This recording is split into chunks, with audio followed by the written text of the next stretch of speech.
suku Dayak.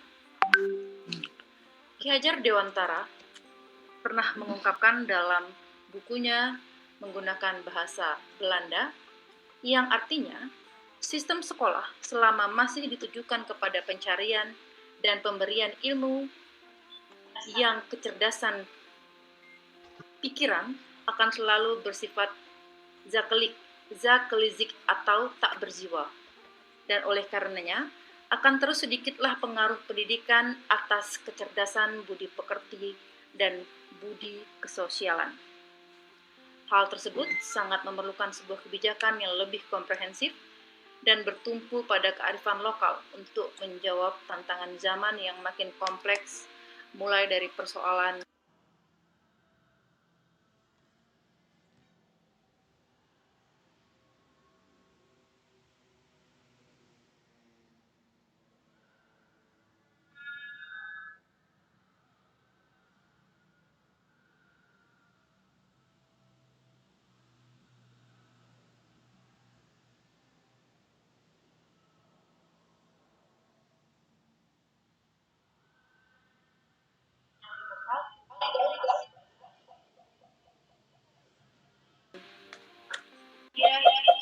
yang mengancam keutuhan dan kewarganegaraan merupakan salah satu kegiatan penguatan pendidikan karakter berbasis budaya.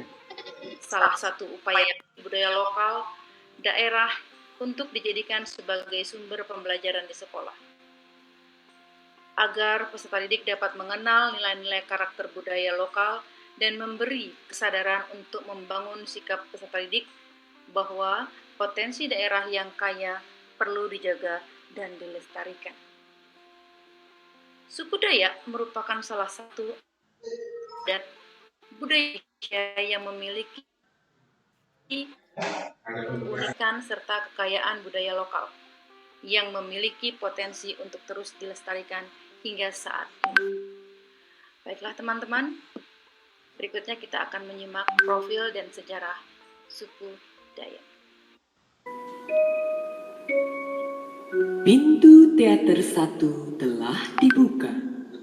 Para penonton yang telah memiliki karcis dipersilahkan memasuki ruangan teater. Profil dan sejarah Dayak. Sebagian ahli berpendapat bahwa nenek moyang suku Dayak adalah suku asli terbesar dan tertua yang mendiami Pulau Kalimantan. Gagasan ini didasarkan pada teori migrasi penduduk yang dimana orang Dayak diperkirakan berasal dari beberapa gelombang migrasi. Gelombang pertama terdiri dari ras Australoid yang kemudian disusul oleh ras Mongoloid. Gelombang migrasi ini terus berlanjut sehingga membuat suku Dayak memiliki begitu banyak bahasa dan karakteristik budaya. Teori yang menjurus pada suatu ras menyebutkan bahwa keturunan migrasi tersebut berasal dari provinsi Yunnan di Cina Selatan, tepatnya di Sungai Menan, Sungai Yansekiang, dan Sungai Mekong. Selanjutnya, dari bagian kelompok tersebut, beberapa menyeberang ke semenanjung Malaysia dan kemudian menyeberang ke bagian utara Pulau Kalimantan. Dengan demikian, suku Dayak bukan hanya berada di Indonesia, namun suku Dayak juga berada di wilayah Malaysia dan Brunei.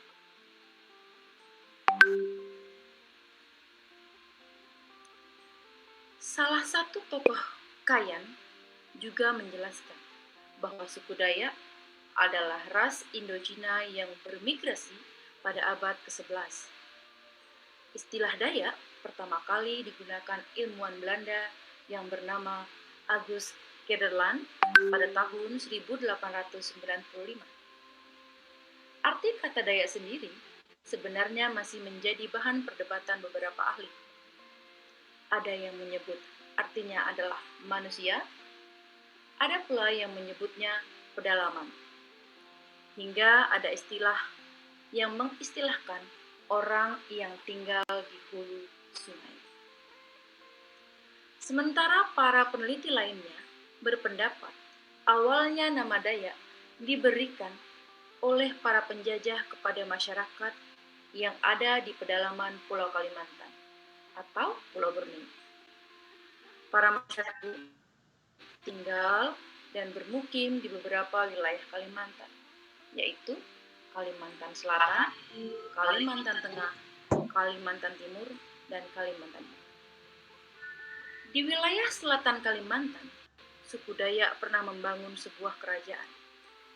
Dalam tradisi lisan Dayak, di wilayah tersebut sering disebut dengan Nan Sarunai Usak Jawa. Nan Sarunai Usak Jawa ini adalah kerajaan dari oleh Majapahit. Peristiwa tersebut mengakibatkan suku Dayak terdesak dan terpencar yang akhirnya sebagian masuk ke pedalaman wilayah Dayak Lawangan. Arus besar berikutnya terjadi oleh Kesultanan Demak bersama dengan masuknya pedagang Melayu. Setelah itu, sebagian besar suku Dayak di wilayah selatan dan timur Kalimantan mulai memeluk agama Islam. Orang Dayak yang saat itu tidak masuk agama Islam kembali menyusuri sungai, masuk ke pedalaman, dan kemudian bermukim di daerah Kayu Tanggi, Amuntai, Margasari, Watang Amandit, Labuan Amas, dan Watang Balaman. Sedangkan sebagian lainnya yang masih mempertahankan adat budayanya terus terdesak masuk ke dalam hutan rimba. Sebagian besar suku Dayak yang memeluk agama Islam tidak lagi mengakui dirinya sebagai orang Dayak, tetapi menyebut dirinya sebagai orang Melayu atau orang Banjar. Sedangkan orang Dayak yang tidak memeluk agama Islam kembali masuk menyusuri sungai pedalaman Kalimantan. Orang Dayak yang memeluk agama Islam kebanyakan berada di Kalimantan Selatan dan sebagian Kota Waringin. Salah satu seorang sultan Kesultanan Banjar yang terkenal dengan Lambung Mangkurat adalah merupakan seorang Dayak Maayan atau Otdanun yang kemudian namanya diabadikan menjadi nama Universitas Lambung Mangkurat di Banjarmasin.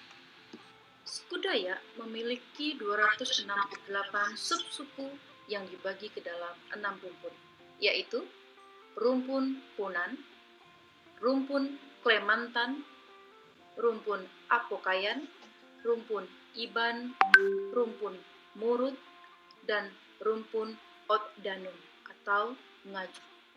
Dari keenam rumpun tersebut disebutkan rumpun Punan yang usianya paling tua di Pulau Kalimantan, sedangkan yang lainnya merupakan hasil asimilasi dengan bangsa Melayu. Namun demikian, beragam sudut pandang muncul terkait rumpun suku Dayak tersebut. Sementara mengutip dari salah satu sumber, rumpun Dayak dibagi berdasarkan beberapa versi. Adapun versi tersebut diantaranya adalah suku Dayak dibagi berdasarkan 1. Kesamaan upacara adat kematian atau dengan kata lain berdasarkan kesamaan upacara adat kematian. Versi satunya menyebutkan bahwa rumpun Dayak dibagi menjadi 6 rumpun berdasarkan kesamaan hukum adat. Di antaranya adalah Kenyah, Kayan, Bahau, Otdanun, Ngaju, Maayan, Dusun, dan Luangan. Selain itu, ada juga Iban, Murut, Klemantan, Punan, Basap, dan Bukat. Versi lain juga menyebutkan bahwa suku Dayak dibagi menjadi 6 rumpun berdasarkan nama-nama sungai besar tempat komunitas atau kelompok tersebut berdiam diri. Nama-nama tersebut adalah Iban, Barito, Bidayu, Sabah, Dusun Kadasan, Kayan, Kenyah, Penan, Kalabit, Lundayeh, dan Lun Bawang, Murut Bukit Kajang, dan Baruan Malanao. Versi selanjutnya menyebutkan bahwa suku Dayak terdiri dari 6 rumpun, yaitu Kenyah, Kayan, Bahau, Ngaju, Lendaya, Klemantan Maurut, Iban, dan Punan. Dan versi inilah yang paling banyak digunakan dalam berbagai literatur. Daerah Kalimantan Barat dihuni oleh penduduk asli Dayak dan kaum pendatang. Adapun komposisi suku bangsa di Kalimantan Barat terdiri dari suku Dayak terdiri dari 55%, suku Melayu 17%, Tionghoa 18%, dan lain-lainnya. Suku Dayak memiliki kepercayaan terhadap benda-benda gaib. Jika kita lihat secara geografis, masyarakat Dayak masih memegang teguh kepercayaan akan tempat-tempat tertentu. Benda-benda tertentu seperti batu, pohon-pohon besar, danau, lubuk atau air sungai yang sangat dalam, dan lain-lainnya ada penguasaannya, yang mereka sebut dengan Jubata, Petara, Allah Ta'ala, Penompa, dan lain sebagainya untuk sebutan Tuhan yang tertinggi. Kemudian, mereka masih mempunyai penguasaan lain di bawah kekuasaan Tuhan tertinggi. Misalnya, Puyanggana atau penguasa tanah, Raja Dwata atau penguasa air, Kama Baba atau penguasa darat, Jobata, Apet, Kuyang, dan lain sebagainya. Bagi suku Dayak yang masih memegang teguh kepercayaan dinamisme dan budaya aslinya sambil mencari tanah yang subur untuk berladang dan bercocok tanam, mereka pun memisahkan diri, masuk hutan, keluar hutan, dan semakin jauh ke pedalaman Kalimantan. Semakin subur tanah dan hutan-hutan yang lebat, maka semakin banyak mereka berkumpul guna mempersiapkan diri berladang dan bercocok tanam. Suku Dayak pada zaman dahulu memiliki kepercayaan animisme dengan Tuhannya adalah Jubata. Teman-teman, seiring dengan berjalannya waktu, suku Dayak saat ini telah membaur dengan suku manapun yang ada di Indonesia, baik dalam kehidupan sehari-hari, sosial, hingga telah menyatu dalam sebuah ikatan pernikahan. Dan apapun itu, suku Dayak percaya bahwa mereka dari darah yang sama, yaitu semangat persatuan dan kesatuan. Baiklah, setelah kita mengulas sedikit sejarah dan profil Dayak, sekarang mari kita menyimak bentuk serta filosofi rumah adat Dayak.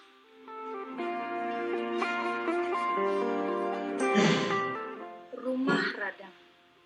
Rumah Radang merupakan rumah panjang yang merupakan rumah adat suku Dayak yang berada di Kalimantan Barat dengan ukuran yang sangat fantastis, yaitu dengan panjang 138 meter, lebar 5 meter, dan tinggi 7 meter.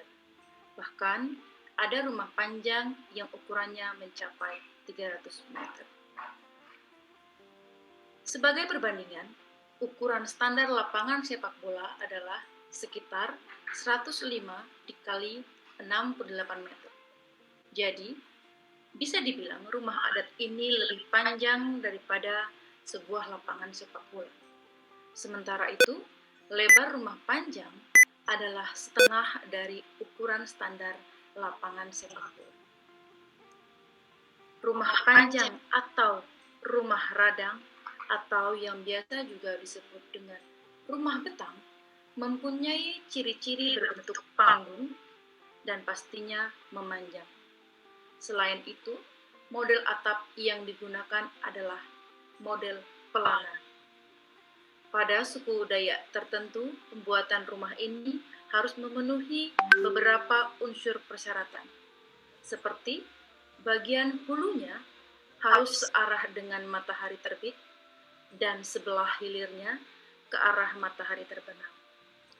Hal tersebut dipercayai sebagai simbol dari kerja keras untuk bertahan hidup, mulai dari matahari terbit hingga matahari terbenam. Meski sangat sederhana dan jauh dari kesan mewah, rumah panjang ini tetap menjadi rumah yang bernilai tinggi dan banyak mengandung makna bagi masyarakat Dayak. Dengan mendiami rumah panjang dan menjalani segala proses kehidupan di tempat ini, menunjukkan bahwa mereka juga memiliki naluri untuk selalu hidup bersama dan berdampingan dengan warga masyarakat lainnya. Jumlah anak tangga pada rumah Radang berjumlah ganjil dan berukuran kurang lebih 1 sampai dengan 1,2 meter. Kalau kita lihat, rumah Radang ini memiliki banyak pintu. Hal tersebut karena rumah Radang ini bersifat komunal yang memiliki arti rumah adat ini dapat dihuni oleh banyak keluarga. Bahkan bisa mencapai hingga 60 kepala keluarga. Dikutip dari jurnal Radang sebagai Pusat Kebudayaan Suku Dayak di Kalimantan Barat pada tahun 2019, karya Paul Tak Johnson, rumah panjang adalah rumah adat khas Kalimantan yang terdapat di berbagai penjuru Kalimantan, terutama di daerah hulu sungai yang bisa menjadi pusat permukiman suku Dayak.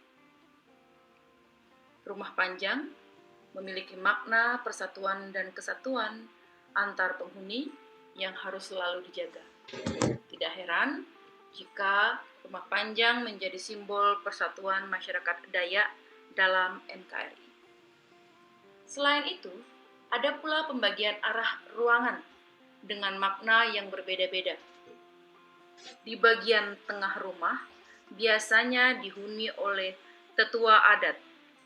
Pada umumnya, bagian hulu rumah yang menghadap timur, sedangkan bagian hilirnya menghadap ke barat.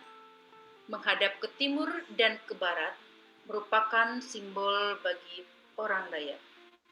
Hulu, sebagai tempat terbitnya matahari, memiliki filosofi karakter pekerja keras, yaitu bekerja sedini mungkin. Hilir yang menghadap ke barat merupakan filosofi tidak akan pulang atau tidak akan berhenti bekerja sebelum matahari terbenam. Baiklah teman-teman, sekarang kita masuk kepada jenis tarian suku Dayak. Yang pertama yaitu tarian Ajat Temuai Datai, atau dalam bahasa Indonesia, tarian menyambut tamu. Tarian ini bertujuan sebagai upacara adat dalam prosesi menyambut tamu atau yang bertujuan dalam menyambut tamu agung. Awal lahirnya kesenian ini diyakini pada masa Pangayau atau masa lampau, diantaranya adalah pada saat kelompok-kelompok suku Dayak terdahulu. Yang kedua adalah tari Monong atau Manang atau Balian. Tari ini merupakan tarian yang sakral yang umumnya dipentaskan pada upacara adat Balian atau Bemanang. Fungsi dari tarian ini adalah sebagai tarian penyembuhan. Tujuannya adalah untuk menghilangkan pengaruh dari roh jahat yang dapat menimbulkan penyakit, kesialan, ataupun meninggal dunia. Tari ini juga biasa disebut sebagai tari penolak bala. Berikutnya adalah tari perang. Kalimantan merupakan sebuah provinsi yang memiliki jumlah pendatang yang cukup banyak. Hal tersebut, banyak dari penduduk asli suku Dayak memilih untuk masuk ke pedalaman dan mempertahankan hidup mereka. Hal tersebut pastinya mengakibatkan suku mereka pun terpisah-pisah, yang mana sekarang sudah menjadi sub-sub etnis tersendiri. Namun pemisah itu ternyata justru menimbulkan peperangan antar suku yang disebabkan oleh keanekaragaman. Berawal dari hal itulah muncul tarian ini yang bernama tari perang. Makna dari tari ini adalah timbulnya jiwa kejantanan dan keperkasaan agar nantinya siap untuk berperang. Iya, berikutnya adalah tari pedang mualang. Tari pedang mualang ini merupakan tarian tunggal yang biasa dipentaskan pada hiburan semata. Beberapa event yang mementaskan tarian ini biasanya pada event gawai belaki Dayak atau pada upacara pernikahan atau gawai Dayak ketika pesta panen padi. Tari ini merupakan kategori tarian atraktif yang menggunakan pedang sebagai properti. Masyarakat menganggap berdasarkan sejarah, tarian ini dilakukan oleh seorang ksatria yang tujuannya untuk memperoleh rasa semangat dan kepercayaan dalam perang. Berikutnya adalah tari kondan. Tari kondan merupakan sebuah tarian yang memiliki gerakan-gerakan yang berbeda makna. Itulah kenapa tarian ini tidak begitu terkenal. Hal ini mungkin disebabkan karena banyaknya gerakan yang masih belum diketahui maknanya dan masih bersifat kaku. Tari ini terkenal dengan tarian yang penuh misteri karena tidak dapat diketahui makna yang terkandung dalam gerakan tersebut. Berikutnya adalah tari pinggan. Tari pinggan sendiri ternyata memiliki arti piring atau pinggan yang berbahan tanah liat maupun batu. Karena maknanya itulah tarian ini ditarikan dengan atribut piring. Tarian pinggan ini dianggap lebih atraktif karena mengadopsi gerakan silat tradisional. Nah, untuk menarikan tarian ini, penari akan membawa 2 buah piring dan menggunakan sepasang cincin yang terbuat dari tembaga ataupun timah. Berikutnya adalah tari kinyah Utdanum. Tarian ini tidak jauh berbeda seperti dengan tari perang, karena tarian ini juga diartikan untuk melatih keberanian. Tak heran jika banyak gerakan bela diri pada tarian ini. Seperti namanya, asal tarian ini berasal dari subsuku Dayak Utdanum yang merupakan subsuku Kalimantan Barat. Tarian ini berguna untuk mempersiapkan fisik sebelum melakukan aktivitas mengayau. Apa itu mengayau? Mengayau adalah tradisi perburuan kepala musuh. Tradisi ini umumnya dilakukan oleh suku Dayak pada zaman dahulu. Dari sejarah ini dapat diketahui bahwa tarian ini merupakan persiapan para ksatria Dayak Utdanum yang akan mengayau ke hutan. Pakaian adat Dayak. Pakaian adat Dayak laki-laki bernama King Baba dan pakaian adat Dayak perempuan bernama King Bibi. Pakaian ini terbuat dari bahan kayu tanaman kapau, yang dimana jenis kayu ini adalah merupakan tumbuhan endemik di Kalimantan yang mempunyai kandungan serat yang sangat tinggi. Berikut adalah proses pembuatan baju khas Dayak yang terbuat dari kayu kapau. Langkah yang pertama adalah menebang pohon kapau, kemudian menguliti kulit luar dari batang pohon kapau, kemudian batang pohon dipukul-pukul menggunakan palu yang berbahan dasar dari kayu belian. Kemudian hasil serat kayu yang sudah didapatkan diukur, dibasahkan menggunakan air, kemudian dicuci di sungai untuk menghilangkan getah atau karet pada batang pohon tersebut. Kemudian dijemur. Setelah serat kering, maka serat ditimpa dengan alas tidur agar tidak mengalami bengkok atau tetap lurus. Kemudian baru bisa diolah menjadi sebuah pakaian. Mandau. Mandau senjata tradisional Dayak. Mandau terbuat dari lempengan besi yang ditempa hingga berbentuk pipih panjang seperti parang dan berujung runcing, menyerupai paruh yang bagian atasnya berlekuk datar. Salah satu sisi mata bilahnya diasah tajam, sedangkan sisi lainnya dibiarkan sedikit tebal atau tumpul. Pembuatan bilah mandau diawali dengan membuat bara api di dalam sebuah tungku untuk memuaikan besi. Kayu yang digunakan untuk membuat bara api adalah kayu ulin, yang sebagian besar disebut dengan kayu belian. Jenis kayu ini dipilih karena dapat menghasilkan panas yang lebih tinggi dibandingkan dengan jenis kayu lainnya. Setelah bilah terbentuk, tahap selanjutnya adalah membuat hiasan berupa lekukan atau gerigi pada mata mandau, serta lubang-lubang pada bilah mandau. Konon katanya, pada zaman dahulu, banyaknya lubang pada sebuah mandau mewakili arti banyaknya korban yang pernah terkena tebas mandau tersebut. Permainan tradisional suku Dayak. Menyipet merupakan permainan tradisional suku Dayak yang sudah dikenal secara turun-temurun dari zaman nenek moyang terdahulu. Pada zaman dahulu, menyipet dikenal sebagai suatu keahlian yang wajib dimiliki oleh laki-laki masyarakat Dayak dan sering dilakukan untuk berburu di hutan dan berperang. Namun, sekarang menyipet lebih dikenal sebagai permainan dan olahraga tradisional masyarakat Dayak yang dilombakan setiap tahunnya di berbagai acara daerah.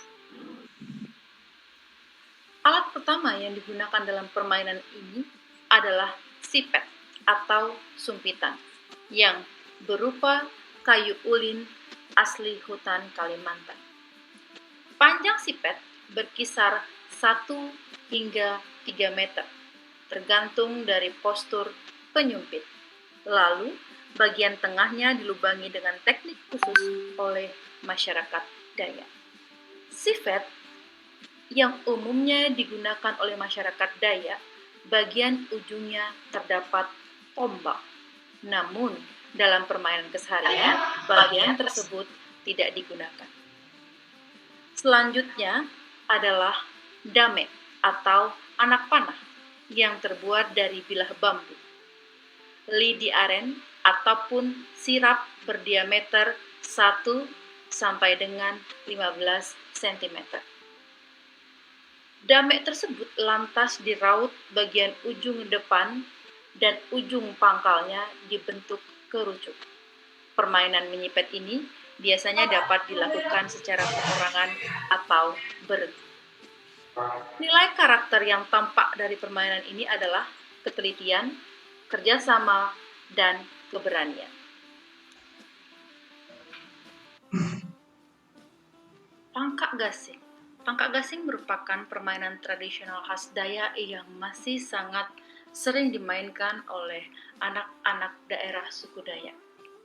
Pangkak gasing dalam kebudayaan Dayak di Kalimantan Barat, subsuku Dayak Kanayan, pada umumnya sangat erat hubungannya dengan gawai naik dangau atau peserta ucapan syukur panen padi. Pada zaman dahulu, pemain gasing dilakukan saat pulang panen padi di ladang sebagai obat untuk penyemangat capek bekerja seharian.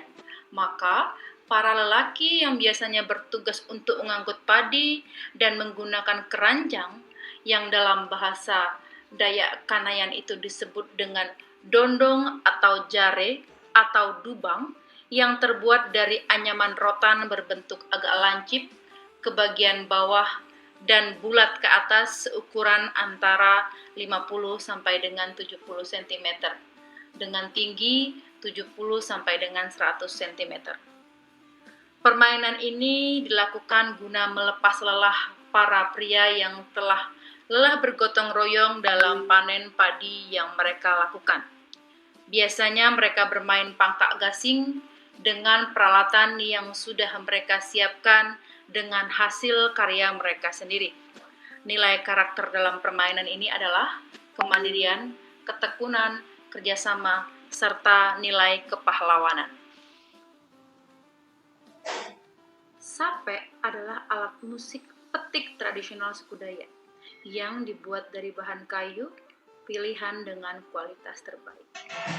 Nama lainnya disebut juga dengan sampe, yang dalam bahasa lokal artinya memetik dengan jari.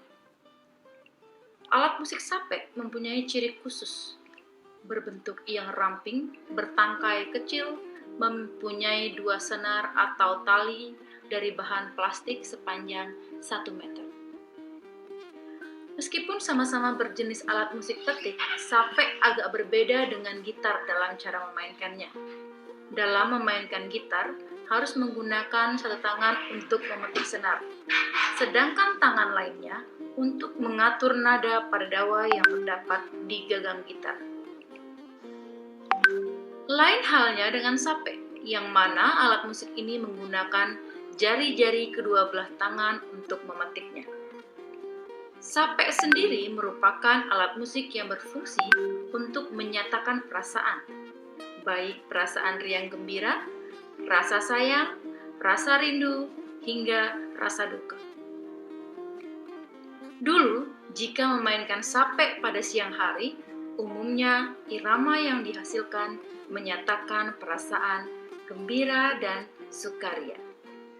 Namun, jika dimainkan pada malam hari, biasanya akan menghasilkan irama yang bernada sendu, syahdu, dan sedih.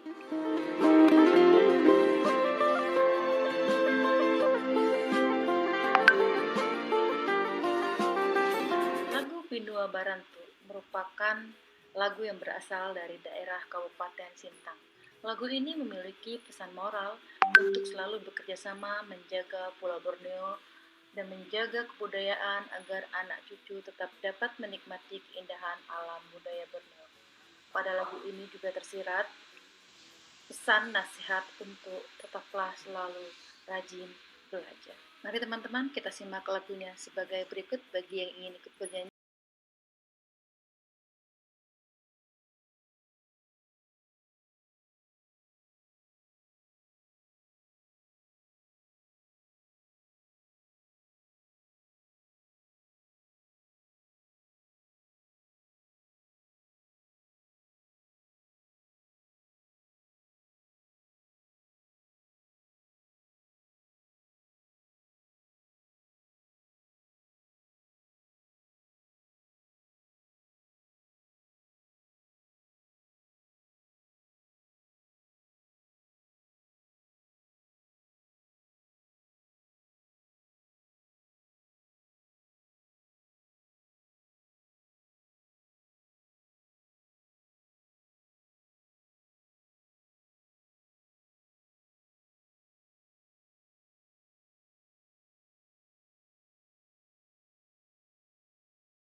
Ke lagu tradisional yang kedua yang berjudul Cik Cik Periuk. Ini berasal dari Kabupaten Sambas yang diciptakan oleh salah satu suku Dayak yang berada di Sambas. Mari kita simak. Yang ingin ikut bernyanyi dipersilahkan. Lagu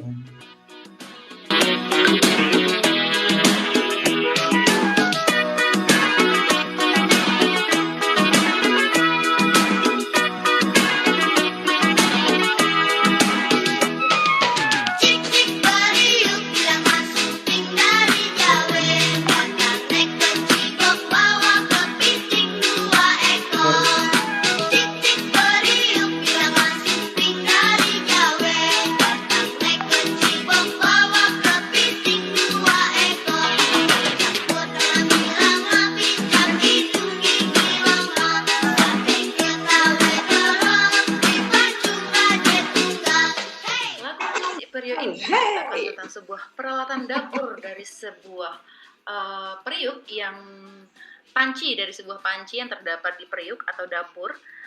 Panci yang rusak tepiannya itu berasal dari daerah Jawai, yang kemudian datanglah seorang nenek kecibung membawa kepiting 2 ekor.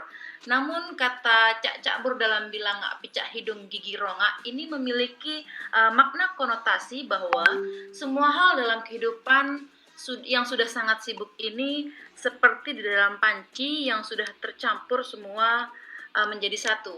Dikatakan kehidupan sudah sangat sibuk karena hidup sekarang sudah banyak orang yang sibuk dengan urusan dunia dan melupakan kehidupan akhirat. Sedangkan kalimat hidung picak gigi ronga bermakna bahwa ada orang yang serba memiliki kekurangan karena hidungnya yang pesek dan giginya yang ompong. Gigi ompong bermakna orang yang jelek. Sape ketawa dolo di pancung Raja Tunggal. Kalimat ini bermakna bahwa siapa yang tertawa ketika melihat orang jelek, maka akan diberi hukuman berupa pancungan oleh Raja Tunggal, yang dimana Raja Tunggal ini merupakan sang pencipta atau Allah, karena telah menghina ciptaan Tuhan yang Maha Kuasa.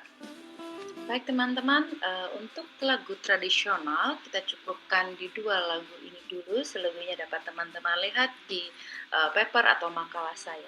Berikutnya kita masuk ke bagaimana nilai-nilai karakter dan implementasi karakter berbasis budaya Dayak di sekolah dasar. Nilai-nilai pendidikan karakter dalam budaya Dayak yang pertama yaitu adalah huma betang atau toleransi, yang kedua habaring hurum atau kekeluargaan dan gotong royong, yang ketiga yaitu hatamuei lingu nalatai atau silaturahmi, dan yang keempat adalah menjaga kelestarian alam.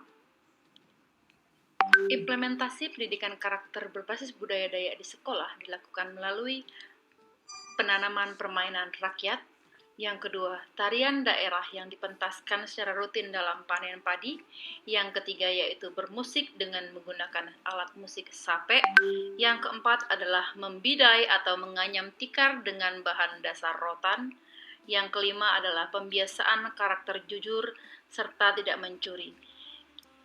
Jika ada siswa yang ketahuan mencuri, maka pelaku pencurian dikenakan sanksi adat 4 real. Barang yang dicuri dikembalikan. Hukum adat di sini diberlakukan pada implementasi sekolah dasar. Keberadaan nilai-nilai karakter budaya Dayak berlaku di masyarakat juga berlaku di sekolah. Yang bertanggung jawab terhadap pelestarian nilai-nilai budaya Dayak adalah kepala sekolah, guru, orang tua, tokoh masyarakat, ketua adat, dan seluruh lapisan masyarakat harus bertanggung jawab dalam melestarikan nilai-nilai karakter budaya Dayak. Informasi ini saya temukan berdasarkan wawancara dari beberapa pendidik yang mengajar di beberapa kabupaten daerah yang ada di Kalimantan Barat. Demikianlah penyajian saya terkait pendidikan karakter berbasis budaya Dayak. Mohon dimaafkan jika ada informasi yang belum tepat. Saya akhiri, wabillahi taufiq wal hidayah. Wassalamualaikum warahmatullahi wabarakatuh.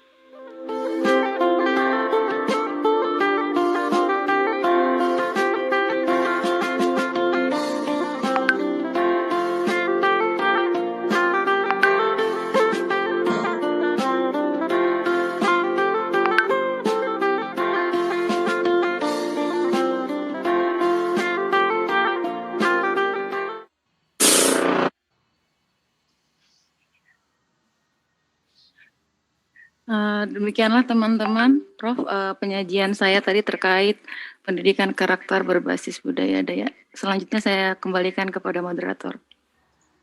Baik, terima kasih atas penyajiannya Mbak Herwulan. Luar biasa teman-teman, tadi kita sudah melihat sekilas tapi isinya banyak terkait suku Dayak. Mohon maaf, apakah sinyal saya, suara saya terdengar dengan baik atau tidak ya? Ini baik Mas, tadi putus-putus. Oh, putus ya, oke. Mohon maaf, sinyalnya kurang stabil. Alhamdulillah sudah kita simak bersama-sama terkait bagaimana budaya di suku Dayak, mulai dari budaya yang terkait dengan permainan sampai di kehidupan sehari-hari, bahkan sampai ke tadi persukuan yang terkait pencarian suku kepala tadi ya kalau nggak salah. Baik, untuk lebih memperdalam kajian terkait suku Dayak, maka akan saya buka dua pertanyaan ya dari teman-teman di sini. Barangkali ada teman-teman yang ingin bertanya, saya persilahkan. Ya, saya Pak Abdul. Oh, ya udah Mas Al dulu atau saya? Karena ini tadi yang pakai background Pak Al-Muntako, maka saya dahulukan Pak Al-Muntako. Silakan Pak Al-Muntako.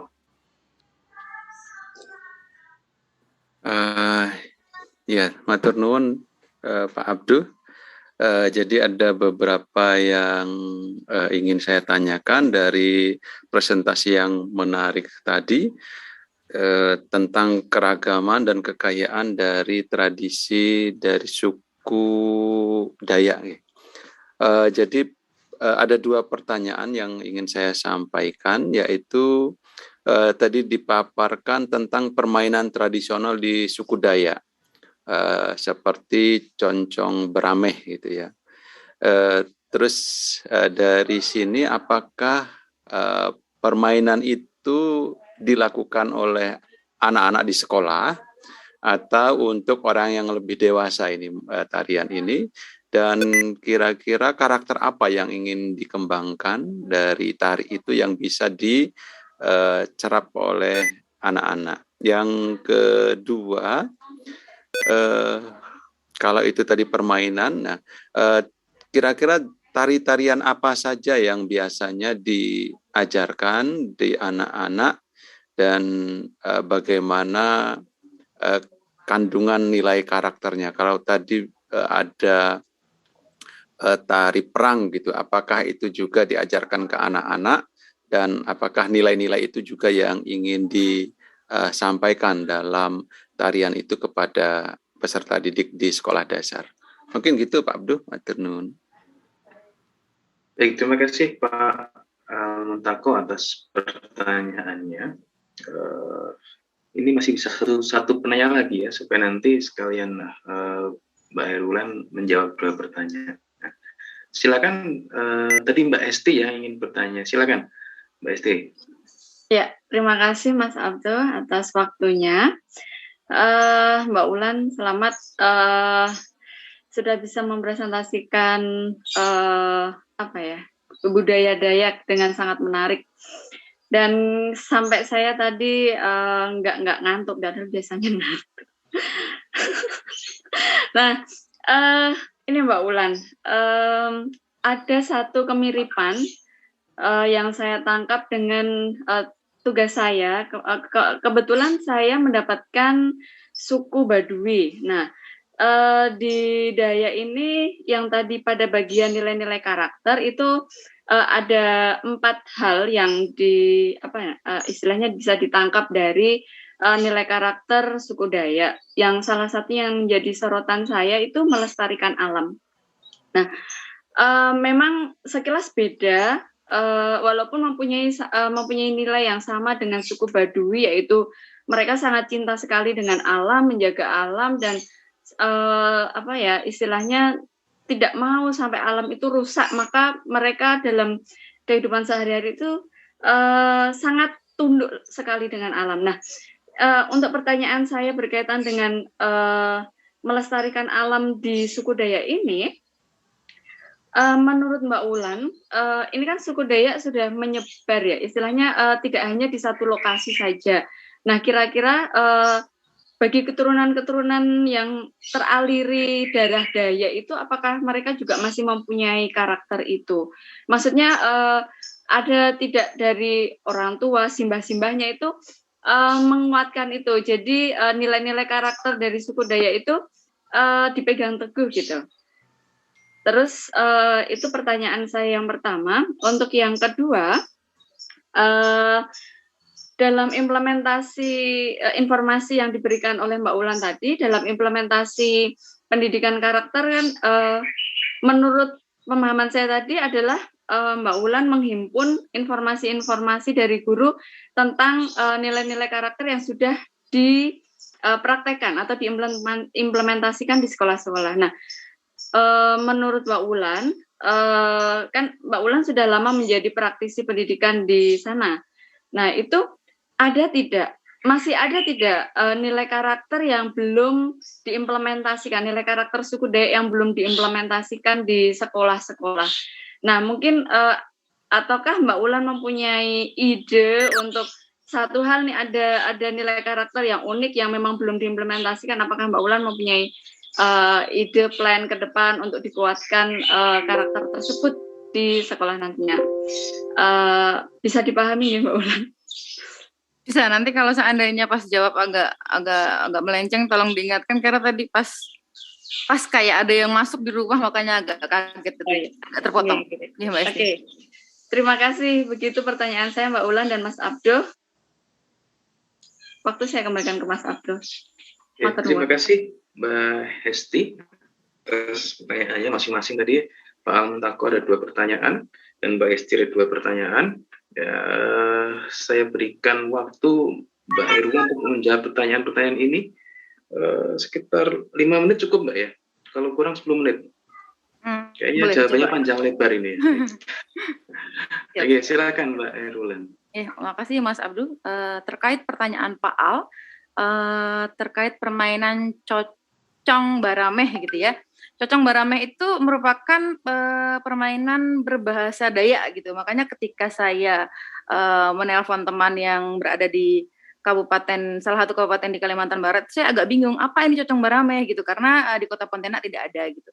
Ternyata cocong barameh itu kalau dalam bahasa Melayunya Pontianak itu kami menyebutnya dengan tusuk tengkuyung.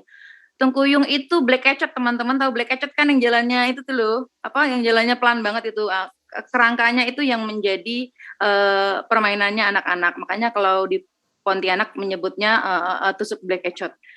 Terkait permainan ini, untuk di daerah perkotaan itu sudah tidak pernah sama sekali dimainkan gitu ya, untuk di daerah perkotaan. Makanya kenapa saya menelpon beberapa pendidik yang berada di kabupaten, dari 4 kabupaten yang didata itu banyak penduduk bersuku Dayak gitu. Karena di Kota Pontianak sendiri yang di mana saya tinggal itu sudah sangat berkurang nilai ini gitu. Kalau di kota udah tidak ada Pak Al terkait permainan itu. Nah, kalau di beberapa kabupaten atau hulu dari Kalimantan yang saya wawancarai, dari 4 kabupaten yang saya wawancarai itu hanya 1 yang menceritakan atau menyampaikan bahwa permainan cocor barameh itu masih ada. Kalaupun ada, yang mengajarkan itu hanya guru senior, jadi suku Dayak yang sudah senior terdahulu gitu. Itu diajarkan untuk melatih keterampilan anak-anak sebelum membidai. Jadi suku Dayak itu anak-anaknya tuh sedari dini itu sudah bisa membidai tikar dari rotan. Jadi dilatih keterampilannya dengan memasukkan kepala tengkuyung, makanya tusuk tengkuyung itu. Nah, anak-anak yang sudah terlatih biasanya akan dapat membidai rotan dengan baik seperti itu. Kemudian kalau nilai karakternya, kalau menurut saya dari cocong barameh atau tusuk tengkuyung itu adalah dari nilai ketelitiannya, ketelitian dalam memasukkan lubang ke lubang dari bagian dari rongga tengkuyung tersebut. Kemudian pertanyaan yang kedua tadi, tarian-tarian apa saja yang diajarkan di sekolah dasar?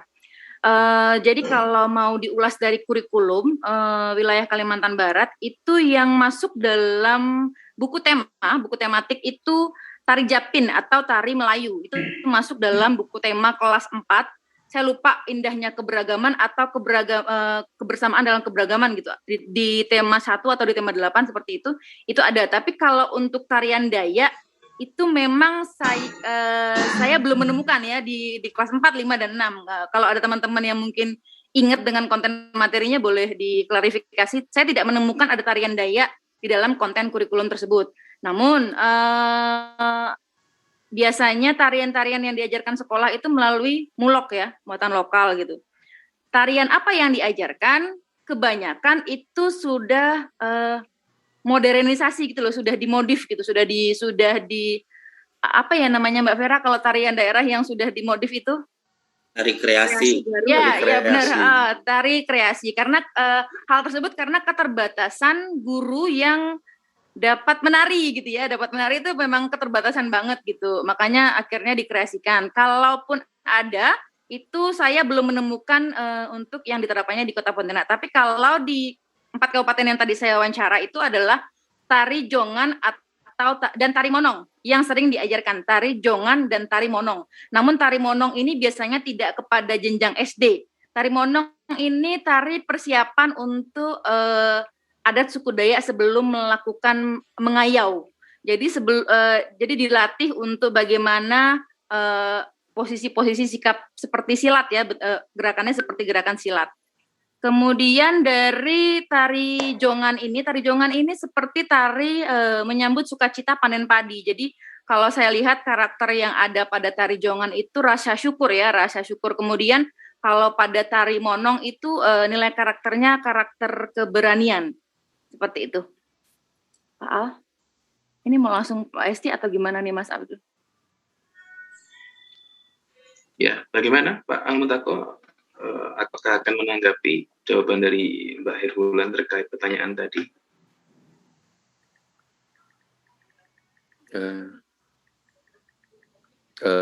Berarti ya di secara nasional itu belum ada ya diajarkan tari asli Dayak di kurikulum nasional. Ya, nggak ada. Oke.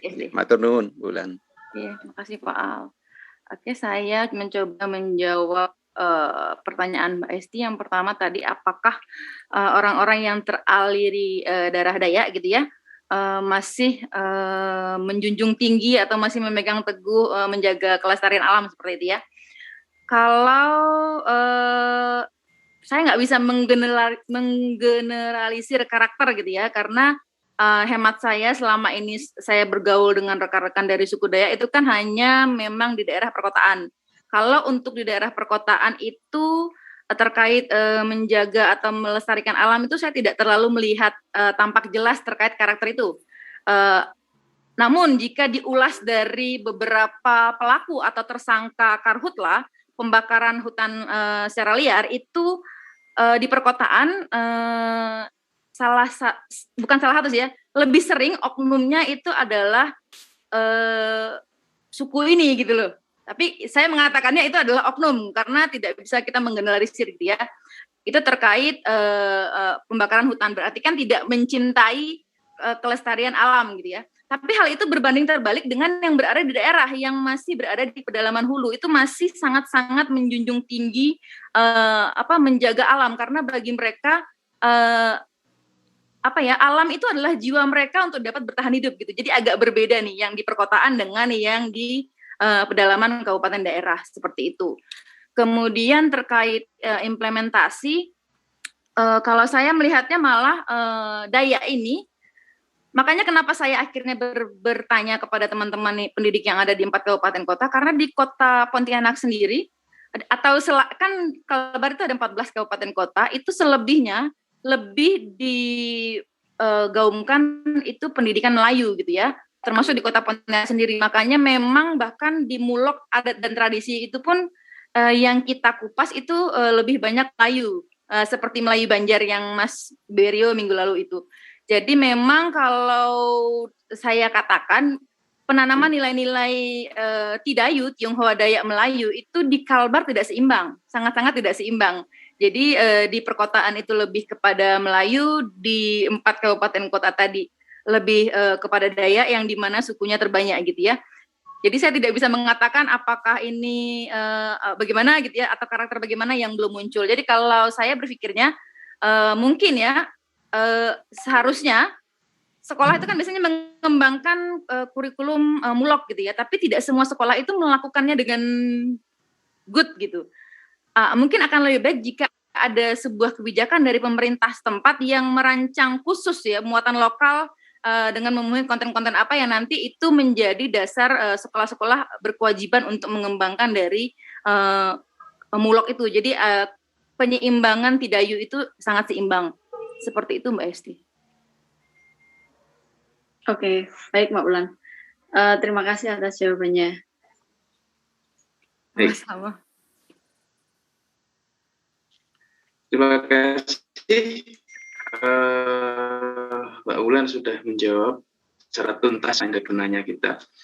Untuk berikutnya, karena waktu sudah hampir mendekati selesai, maka kami mohon perkenaan Prof. Rohmat untuk memberikan penguatan dan feedback terkait diskusi pada pagi hari ini. Silakan, Prof. Rohmat. Baik, terima kasih Mas Abdul ya yang memimpin diskusi, dan juga Mbak Lina yang sudah Mbak Ulan yang sudah menyampaikan materi tadi, dan Mbak Ulan, Herlina, Herulan Irina Purnama, Herwulanirina. Herwulan Irina Jepro. Oke, baik. Dan juga Mbak siapa tadi? Esti ya, yang juga sempat komentar, dan juga Mas apa? Almuntako. Jadi baik sekali, ini membuat tadi Mbak Esti nggak ngantuk ya. Jadi apa yang dilakukan oleh Mbak Wulan ini juga ya effortnya lebih daripada yang dilakukan yang lainnya. Tapi inilah salah satu cara yang diantaranya mengaktualisasikan apa yang dimiliki. Menilai penampilan yang seperti ini dan yang lainnya tentu relatif ya. Yang penting yang kita hargai adalah yang disampaikan itu optimal dengan kondisi yang ada. Jadi apa yang disampaikan ini dengan kemampuan yang ada, memberikan sajian yang terbaik dan menggambarkan komitmennya terhadap tugas yang telah diberikan kepada masing-masing, termasuk Mbak Herwulan. Apalagi didukung dengan dana yang tidak sedikit ini ya. Dikirim ke saya, belum pengirimannya berapa ya. Nah, ini saya baca itu di daftarnya apa? Saya entah ini 400 kalau nggak salah, atau 500 atau 1 juta, nggak tahu saya di tokonya sana berapa. Karena saya lihat listnya, daftar-daftar kenangan dari Kalimantan Barat, dari Kalimantan Tengah, itu ada harganya juga, semacam apa itu, Tokopedia ya. Belum pengirimannya. Nah, itu kali yang lain-lainnya dikirim ke tempatnya masing-masing, udah berapa itu dananya. Jadi inilah keinginan yang baik, yang tentu bermodal, tapi tidak harus yang lainnya juga harus bermodal yang sebanyak ini. Ini kan sambil syukuran kita Mbak Ulan, kita nggak tahu ada acara apa itu. Ulang tahun, Bro. Ulang tahun, Bro. Ulang tahun. Ini ulang tahun ini kan beda. Nah, jadi jika kita punya kenangan yang baik dari Mbak Ulan, terutama dari Batak ya. Dan kita tahu tadi luar biasa penjelasannya di sepanjang dari awal sampai akhir, dan juga akhirnya mengerucut, mengfokus pada apa nilai-nilai yang dimunculkan dari tarian, dari permainan tradisional dan yang lainnya, yang sebenarnya tidak bisa lepas dari nilai-nilai yang dijunjung tinggi di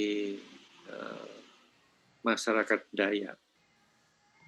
Dan juga pengantar tadi juga saya dulu hafal, tapi akhirnya hilang lagi itu ketika saya ke Kalimantan Barat, ke daerah mana itu, daerah utara itu, mana itu, utara agak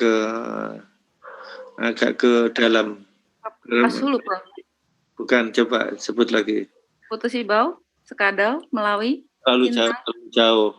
Terlalu Singkawang, Singkawang kiri. Apa?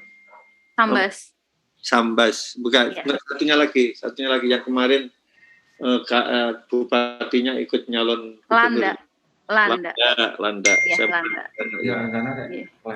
Saya diajari tuh batu apa nama? Saya coba saya ucapkan tadi yang salam pertama tadi loh. Adil Katalino Bacuramin Kasaruga Basengat Kajubata. Dulu apal saya itu hilang ya. Iya, Bro. Katalino Adil Katalino Bacuramin Kasaruga Basengat Kajubata. Ya. Harus. Dulu kan banyak mahasiswa yang dari sana dikirim ke sini belajar. Ada 50, ada 150. Sekarang udah pulang lagi ke sana. Setelah itu juga ada paket-paket yang dialamatkan untuk tidak tinggal di sana, tapi bukan orang asli sana. Jadi proyek untuk PGSD dan juga pendidikan di atasnya SMP dan SMA bidang studi. Jadi kebetulan kepala dinasnya itu bisa mempengaruhi bupatinya sehingga mengirimkan anak-anak sana itu ke sini dengan biaya sendiri, baik itu untuk beasiswa kuliahnya maupun untuk uang sakunya dan juga transport. Luar biasa lah. Saya yakin sekarang udah mulai terasa hasilnya dibandingkan daripada yang lainnya. Karena tidak ke sini juga, katanya ada yang ke Bandung. Nah, terus yang lainnya yang juga yang penting saya dapat kesan tadi bahwa apa yang dimunculkan tadi dari berbagai aktivitas seni dan budaya, nilai-nilai yang terkandung juga sudah disampaikan dengan baik. Bahwa kelihatannya memang daerah di sana itu ya sebenarnya jauh dari kota, tapi tidak berarti masyarakat itu tidak berbudaya, masyarakat itu tidak punya nilai-nilai dijunjung tinggi ya, termasuk harga diri dan sebagainya itu kan tidak mudah dihina gitu loh, tidak gampang dihina oleh orang lain. Jadi mereka kemarin terhadap salah seorang yang mengait-ngaitkan tentang buangan bayi dan sebagainya itu ya, Kalimantan untuk buangan bayi sebenarnya itu kan bahasa biasa, tapi karena sensitif jadi menimbulkan kemarahan orang Kalimantan. Padahal itu memang dulu yang namanya daerah yang agak sepi, agak jauh itu ya tempat buangan anak tempat buangan anak jin. Anak jin itu kan istilah umum itu. Dulu itu yang namanya daerah utara Jakarta itu Ancol ya. Kalau masih sepi, jadi seakan-akan tempat buangan jin, anak jin dan sebagainya. Dari daerah sepi yang tidak pernah dijangkau orang sebelumnya, seramai dengan tempat yang lain. Jadi, tapi karena itu sensitif, jadi dibesarkan akhirnya menjadi problem hukum juga. Tapi kita tahu betapa orang Dayak itu juga punya kekompakan, punya kebersamaan dalam melindungi nilai-nilai yang mereka harus jaga. Yang berikutnya juga bagaimana itu orang Batak kalau di luar itu apa juga masih tetap menjaga. Tadi disebutkan di Kalimantan Barat saja tidak usah jauh-jauh ya. Hanya 4 kabupaten kota yang masih banyak orang Bataknya itu masih menjaga nilai. Tapi begitu di luarnya mulai berkurang. Ini sebenarnya banyak terjadi Jawa juga. Ya. Jawa itu kalau sudah keluar kadang-kadang ya mungkin karena terlalu pintarnya beradaptasi sehingga meninggalkan nilai-nilai yang dibawa atau yang menurunkan pada dirinya dari nenek moyang sebelumnya. Ya ini karena ada istilah di mana kita berdiri, disitulah kita langit dijunjung. Ya. Jadi istilah yang menasional itu mempengaruhi semua suku bahwa supaya tidak eksklusif, supaya tidak tertolak di daerah itu, mereka menyesuaikan diri, bahkan sampai kebablasan. Jadi akhirnya budaya dirinya hilang. Walaupun kita tahu ya, di daerah-daerah tertentu masih diupayakan ada semacam asrama mahasiswa Pontianak, ya, di Jogja asrama mahasiswa Banjarmasin di Jogja, ya, ada asrama mahasiswa Kalimantan Tengah di Jogja, ada di beberapa tempat itu, Sumatera Barat, Aceh, ya. Tapi itu kan upaya yang belum total, tapi minimal sudah ada mempertahankan itu. Sehingga sebenarnya kalau di Jogja ingin mengundang anak-anak dari berbagai daerah itu mudah. Saya dulu waktu di Amanat itu setiap tahun ada semacam acara bersama antar budaya di tanah air dan juga bangsa-bangsa yang ada dari luar negeri untuk bisa mengekspos apa yang mereka miliki masing-masing sebagai karakternya. Nah, biasanya diwujudkan dalam bentuk pakaian, dalam bentuk seni, dan juga bentuk makanan. Jadi itu yang sering dimunculkan sebagai karakter daerah satu dari daerah lain. Jadi sebenarnya memang sangat diinginkan. Semuanya harus menjaga, melestarikan itu. Terlebih-lebih nilai yang baik. Jadi kalau yang baik itu tanpa harus khawatir, ya. Jadi kita berikan sebagai suatu sebagai suatu kontribusi ya dari daerah tertentu ke daerah di mana dia tinggal karena kebaikannya. Nah, itu sah-sah saja, mereka tidak akan persoalkan walaupun dari daerah yang lain. Kalau itu baik, tapi yang tidak diterima itu kan kalau itu yang dari daerahnya di tempat itu yang tidak lebih baik daripada yang ada di daerah setempat. Jadi kalau begitu maka rasanya tabu ya kita membawa budaya-budaya yang tidak baik di tempat yang lainnya itu ke daerah ini. Termasuk juga ya saya terus terang aja walaupun Jawa Surabaya itu suka misuh ya. Suka misuh, tahu nggak itu? Saya itu tidak pernah melakukan sama sekali karena keyakinan saya misuh itu adalah kata-kata yang tidak baik. Gitu. Itu kan sama dengan kalau dari Amerika itu mohon maaf ya ini hanya untuk contoh saja, fuck you itulah. Itu kan kata-kata tidak bagus ya. Tapi kalau tidak ngerti ya tidak apa-apa. Gitu. Tapi kalau yang ngerti itu kan juga nggak bagus ya. Sama dengan ya bahasa yang ya.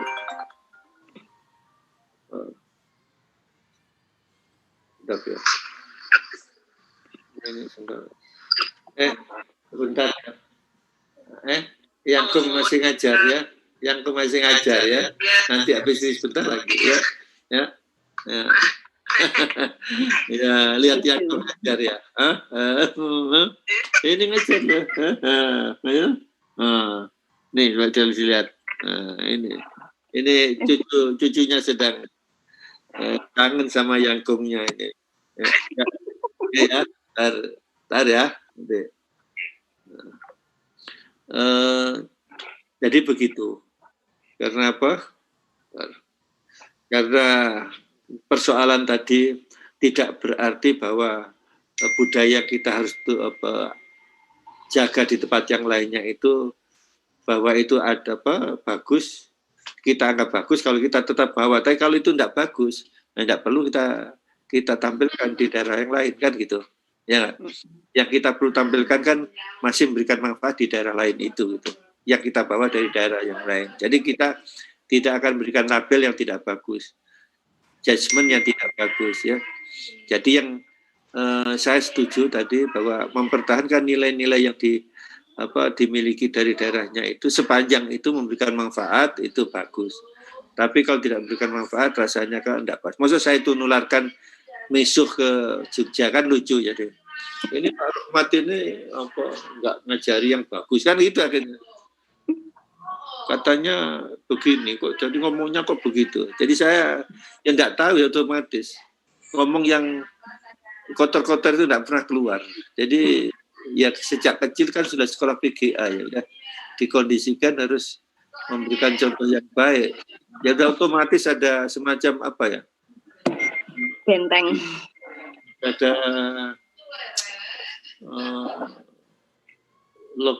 locus of control ya, locus of control pada diri saya itu ya. Jadi malu ngomong itu kan pilihan, tidak boleh ngomong yang tidak baik, menyinggung orang lain. Gitu.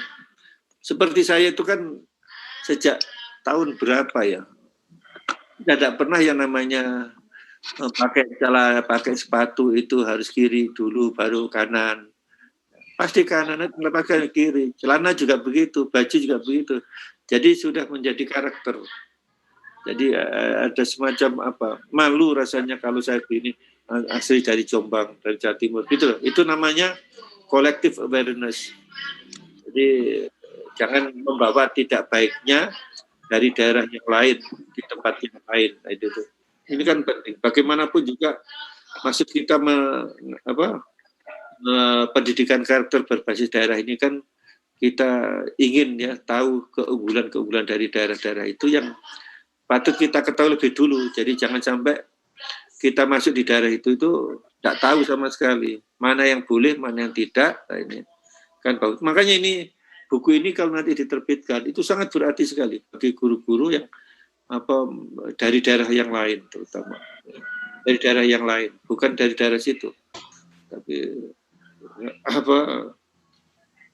dari daerah lain. Tadi ada hebat kumpulkan data untuk melengkapi.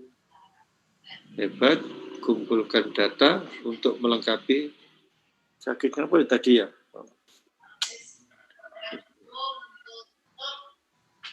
Kok saya Bertanya sama pendidik di kabupaten kota, Pak Prof. Apa?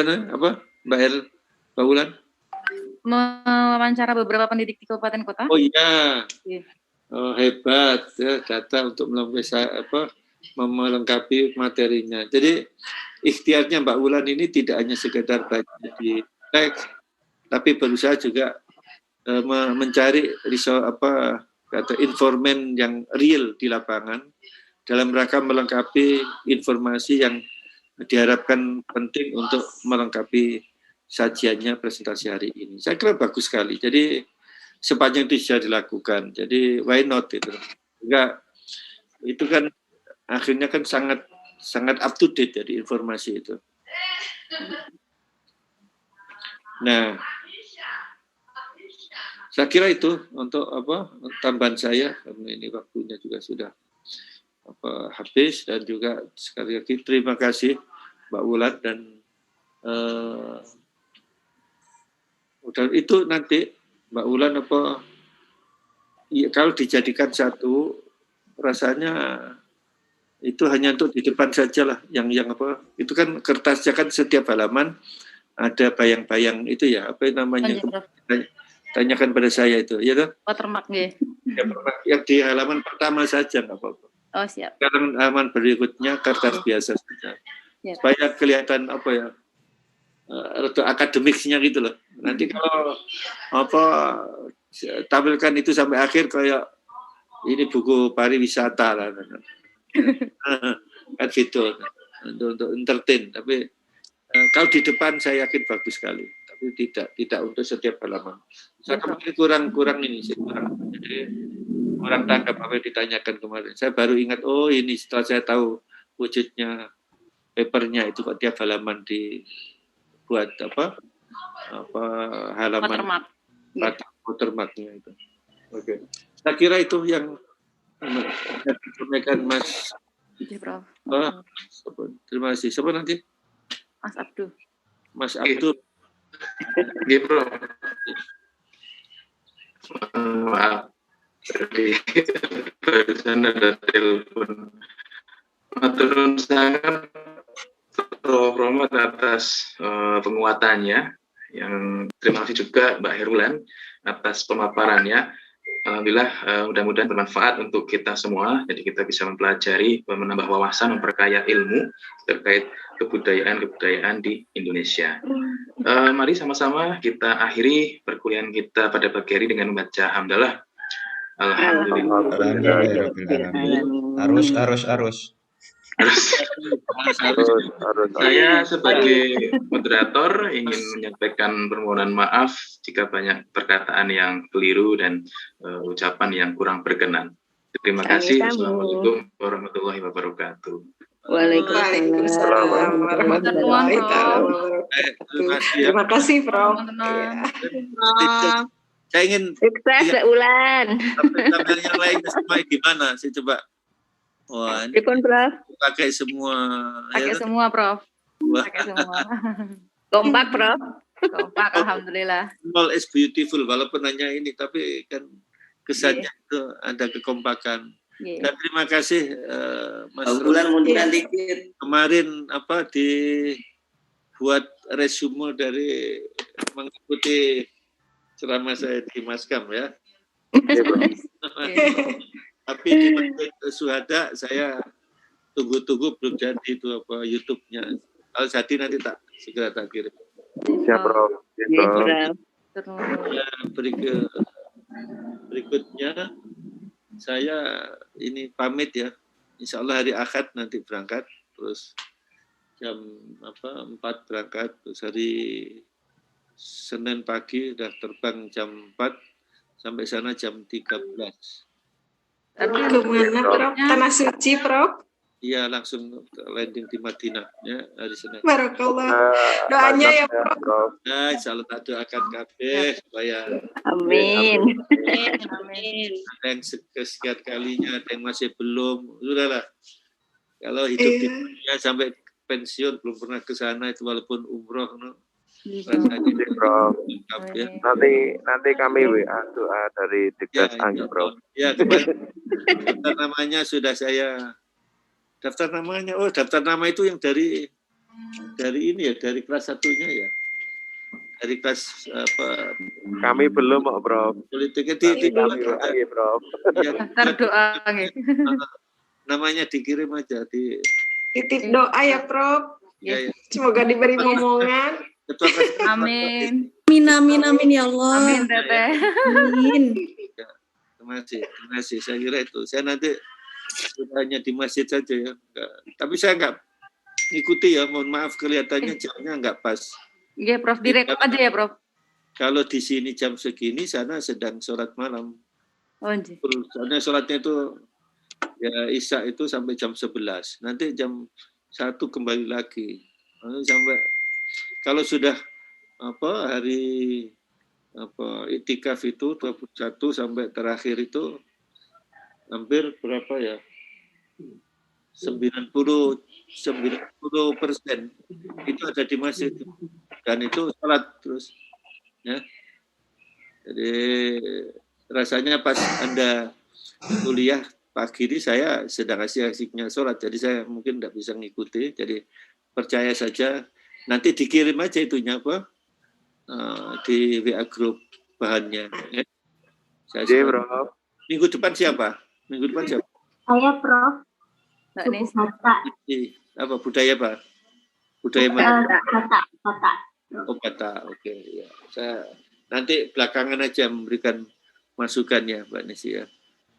Ya, Prof.